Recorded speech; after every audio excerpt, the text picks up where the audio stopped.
बिस्मिल्लाहिर्रहमानिर्रहीम। अस्सलाम वालेकुम दोस्तों, मैं हूं मोहम्मद कामरान और आप सब देख रहे हैं साइलेंट स्टडी टीवी। यार, हमने एक सीरीज़ शुरू की थी क्लास 9 एंड 10 के इम्पॉर्टेंट एमसीक्यूज़ की, जिसमें आज हम उसकी सीरीज़ नंबर 3 पर हैं और सीरीज़ 1 एंड 2 हम मेरी इसी चैनल पर वीडियोस अपलोड हैं। तो उम्मीद है आपको वो समझ आई होंगी और आज आप बिल्कुल तैयार होंगे सीरीज़ नंबर 3 के लिए। तो लेट्स गेट स्टार्टेड। सबसे पहले हम एमसीक्यू नंबर 1 पर आएंगे जी। तो एमसीक्यू नंबर 1 है हमारे पास, if every element of set A is also an element of the set B then set A is called a subset of set B. ठीक है, ये तो आपको समझ आ गई होगी किस तरह कि अगर किसी भी एलिमेंट, लेट सपोज सेट ए जो है उसमें 1 2 3 है, मैं आपको शो भी कर देता हूँ जी। लेट सपोज हमारे पास ए सेट में है 1 2 3 4 और सेट बी की तरफ जब हम आते हैं तो इसमें है 0 1 2 3 4 5। ठीक है, तो इसका मतलब सेट ए जो है वो सब सेट है, सेट जो बी है वो सब सेट है ए का, क्योंकि बी के सारे एलिमेंट्स जो मेन हैं वो हमारे पास सेट ए में मौजूद हैं। तो आए एमसीक्यू नंबर 2 पर जाते हैं जी। तो मैंने आपको ये सीरीज नंबर 1 में बताया था कि सम ऑफ कॉम्प्लीमेंट्री एंगल कब होंगे, जब उनका सम जो होगा वो 90 के इक्वल होगा। Discriminant of x square plus 4x plus 3 is 4। Discriminant formula find करने के लिए सबसे पहले आप फार्मूला लगाएंगे जी। तो फार्मूला हमारे पास क्या होगा, ये हमारे पास गिवन है formula B square minus 4ac। Discriminant जब भी फाइंड करने का वो कहेगा तो आपने ये फार्मूला लगाना है। बी हमारे पास क्या है, 4 है, इसका स्क्वायर लेंगे फिर 4 लिखेंगे और ए हमारे पास 1 है क्योंकि इसके साथ कुछ नहीं है तो मतलब 1 है, और सी हमारे पास है 3। तो जब इसको मल्टीप्लाई करके माइनस करके आंसर लिखेंगे तो हमारे पास आंसर इक्वल आएगा 4 के। ठीक हो गया, अब आगे चलते हैं। The sum of roots of quadratic equation is 2 and product of root is 6। कह रहा है सम हमारे पास 2 है एंड प्रोडक्ट 6 है, तो प्लीज़ हमें इक्वेशन बताएं। तो इक्वेशन क्या होगी, देखें हमारे पास ये फार्मूला होता है x square minus S x का। ठीक है ना, एस का मतलब सम प्लस पी का मतलब प्रोडक्ट। ठीक हो गया, ये फार्मूला आपने 10th क्लास में पढ़ा होगा। X square minus S x plus P, P की जगह प्रोडक्ट लिख दें, एस की जगह सम लिख दें, तो सम हमारे पास है 2। ठीक हो गया, एंड प्रोडक्ट है हमारे पास 6, तो X square minus 2x plus 6 that is our required answer. ठीक हो गया, अब आते हैं 5 पर।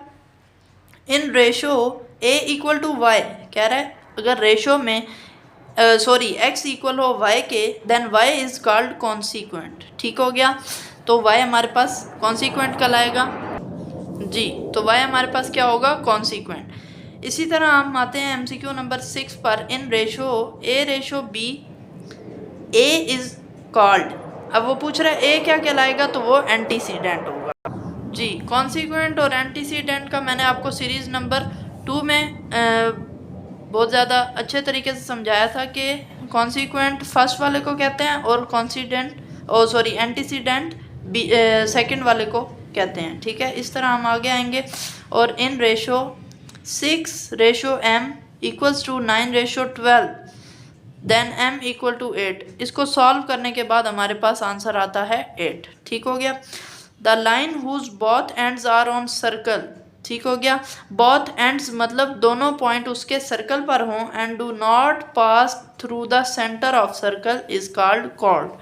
किस तरह से, देखें लेट सपोज ये हमारे पास एक सर्कल है। ठीक हो गया, ये एक पॉइंट है और एक ये पॉइंट है। जब हम इन दो को मीट करते हैं तो ये सेंटर से पास नहीं कर रही लाइन, लेकिन ये दो जो हैं पॉइंट्स वो टच कर रहे हैं सर्कल को, तो ये कहलाएगी कॉर्ड। ठीक हो गया, ये क्या कहलाएगी, कॉर्ड, क्योंकि इसके दो पॉइंट सर्कल पर लाई कर रहे हैं लेकिन ये सेंटर से पास नहीं हो रही, इसको कहेंगे हम कॉर्ड जी। एमसीक्यू नंबर 9 पे आते हैं। A fraction in which the degree of numerator is greater और equal to the degree of denominator is called improper fraction. मतलब अगर न्यूमिनेटर में जो डिग्री है, मतलब ऊपर, ठीक हो गया ना, फ्रैक्शन में ऊपर अगर डिग्री जो है वो ग्रेटर है डिनोमिनेटर से या इक्वल है तो वो इम्प्रॉपर कहलाएगी। ठीक हो गया। हमेशा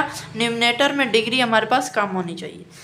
the number of element in power set of this, ठीक है, ये क्वेश्चन भी काफ़ी रिपीटेड है कि 1 2 3 एक सेट है, उनमें ये 3 एलिमेंट्स हैं, तो वो पूछ रहा है पावर सेट में इसके कितने एलिमेंट्स बनेंगे।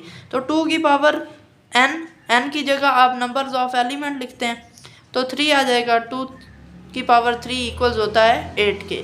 ठीक हो गया। अब आते हैं 11 पर। y coordinate of every point on x axis is 0। ठीक है, x एक्सिस पे जो y के कोऑर्डिनेट होते हैं वो हमेशा 0 होते हैं। If r is equals to this then domain हमेशा फर्स्ट वाले होते हैं। ठीक हो गया ना। ये देखें, ये 0 होगा, 8 होगा, 10 होगा, 14 होगा, ये हमारे पास इसकी डोमेन आएगी। और अगर वो रेंज पूछे तो इसी तरह हमारे पास 0, ठीक हो गया, उसके बाद 2, उसके बाद 3, उसके बाद 12 हमारे पास उसकी रेंज आएगी। ठीक हो गया। अब आते हैं if any set that contains if any set that contains n numbers then numbers of p into X member is 2n। ठीक हो गया। जब भी एक सेट में वो n नंबर्स हों तो उसके जिस तरह ये वाला है, ठीक है ना, 2 इंटू n, ये कहलाएगा 2n। ठीक हो गया।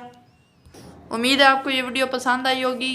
इन 13 MCQs में से आपको सब समझ आ गए होंगे। अगर कोई MCQs ना समझ आया हो, किसी में कोई प्रॉब्लम हो तो कमेंट बॉक्स में ज़रूर पूछें। अगली वीडियो तक के लिए मुझे दीजिए इजाज़त। अल्लाह हाफिज़।